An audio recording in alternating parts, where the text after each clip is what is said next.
pretty clear to me they've made a political calculation. This offer doesn't remotely deal with entitlement reform in a way to save Medicare and Medicaid and Social Security from imminent bankruptcy.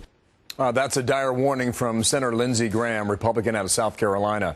A bit earlier today, I talked to the Republican congressman who broke ranks a bit with Republicans on taxes last week. That was Congressman Tom Cole of Oklahoma. A bit earlier today, I talked to him a little bit, and he has a strong message for the president, too. Tom Cole, good morning, sir. It's good to have you back on our program here. You put out a newsletter today that is certainly scathing in its language toward the White House and Tim Geithner. This is part of what you write. The plan is so unserious, it's hard to choose the most outrageous component. Why do you think the White House did that, sir? You know, I'm beginning to wonder whether or not they want to negotiate in good faith. Look, the Speaker put out a major Republican concession when he said after the elections, revenue is on the table. I think our side believed there would be some movement in our direction, maybe not all the way, but some movement, and there was absolutely none. Actually, if you look at what the president's put out there, he's moved away from his previous position further to the left. So is that part of the game of negotiations, or do you see it differently?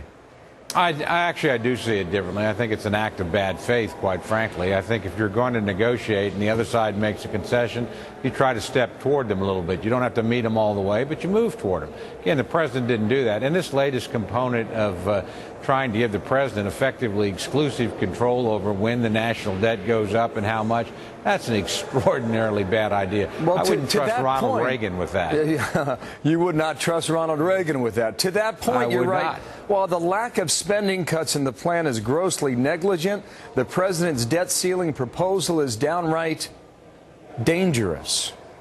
Well, it's a huge transfer of power away from the legislative branch into the hands of one person. I mean, if power corrupts, and absolutely power corrupts absolutely, this is pretty close to that. I wouldn't give any individual complete control over how much debt the United States goes into. That's just the wrong thing to do. What we're hearing from the right is that why is there so much a focus on taxes and not a focus on the drivers of the debt and cutting spending? That's absolutely a fair point. Probably the focus on taxes has been because all the rates go up at the end of the month. And that's always the challenge with a temporary tax cut. The long-term things take positive action by Congress and the president to change. Republicans have been willing to do that, by the way, for a long time. Both Ryan budgets confront Medicare, Medicaid, and the non-discretionary spending. The Democrats haven't ever passed a budget that did that. The president hasn't proposed one that did that. And this latest set of proposals, again, avoids all the really important issues connected with the long-term deficit. Well, you heard what Speaker Boehner said over the weekend. He said they're nowhere near close, and he thinks the White House has wasted 3 weeks already on this debate. You made some headlines last week. Are you in contact with Speaker Boehner? Oh, every day. I actually leave here and be in a meeting with him. And I think, look, the Speaker's our main negotiator, no question about it. And if the White House did anything last week, then was it smart for you to break ranks with your Republican? Well, I gave my advice. It was solicited by my leadership twice in private meetings. It was leaked. My position hasn't changed, and I'm not going to come out here and tell you, yeah, I didn't say that when I did. That's actually, I still think, a good way forward.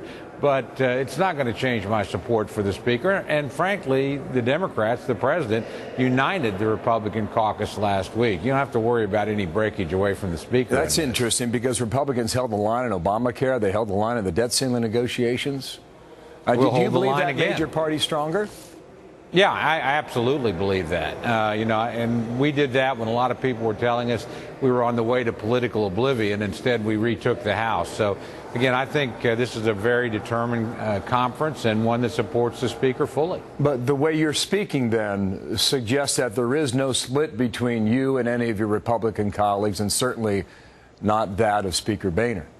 Absolutely not. We had a discussion over tactics not a discussion over ends. And every time the Speaker's had a tough vote that he's asked us to cast, I've been there for him. And frankly, I can't imagine I won't be there again. I've never undercut him, certainly wouldn't undercut him in this. I think this is an extraordinarily important negotiation, but the President needs to understand the negotiation's going to have to be between him and the Speaker. It's not going to be with individual members of the Republican conference. Well, it is December 3rd. My hunch is that we're speaking on December 31st.